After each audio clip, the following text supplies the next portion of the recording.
საფრანგეთის იუსტიციის მინისტრმა კაბინეტს მუსლიმური პირბადის დარების აკრძალვის შესახებ კანონპროექტი წარუდგინა. ეს მუსლიმური სამოსის წინააღმდეგ პირველი ოფიციალური ნაბიჯია საფრანგეთის მთავრობის მხრიდან.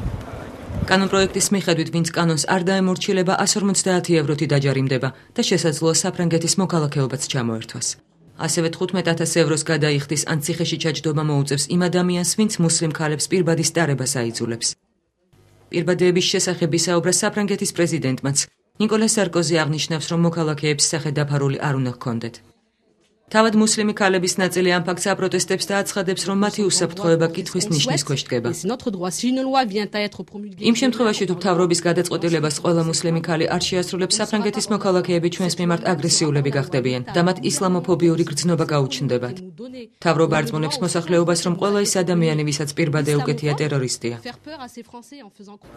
კანონპროექტის განხილვა საფრანგეთის პარლამენტში ივლისამდე გაიმართება. მისი დამტკიცების შემთხვევაში კანონის ამოქმედება დაახლოებით 2011 წლის დასაწყისიდან იქნება შესაძლებელი.